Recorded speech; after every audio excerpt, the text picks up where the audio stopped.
हाय, hello, नमस्कार सर्वांना. स्वागत आहे तुमचं माझ्या व्लॉगमध्ये. आज आम्ही चाललोय एकविराईच्या दर्शनाला. चला तर मग. 2 तासाचा प्रवास झाल्यानंतर भूक तर लागणारच ना. मग म्हटलं थोडंसं खाऊन घ्यावं. तर माझा तर मार्गशीर्षचा उपवास होता.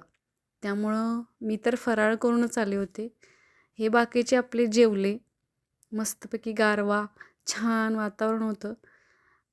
जेवलो आणि आलो आम्ही एकविरा आईच्या दर्शनाला.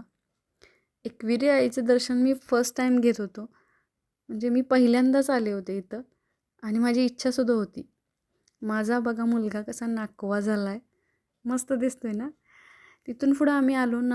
हे नारायण मंदिर जे आहे हे लोणावळ्याजवळील तुंगारली गावाजवळ आहे.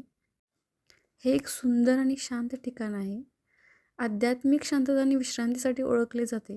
इथे राहण्यासाठी कॉटेज, सात्विक जेवणाची सोय उपलब्ध आहे. इथे तुम्ही कुटुंबासोबत राहण्याची सुद्धा उत्तम सोय केलेली आहे. नारायणधाम हे केवळ मंदिर नसून एक संपूर्ण अनुभव आहे. इथे तुम्हाला दर्शनासोबत शांतता आणि प्रसन्न वातावरणात राहता येतं.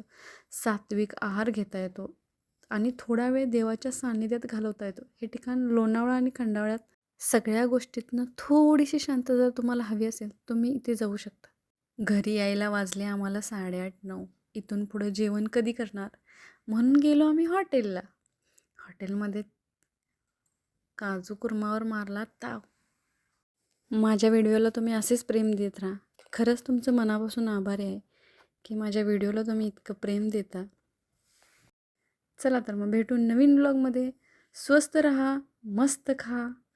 बाय.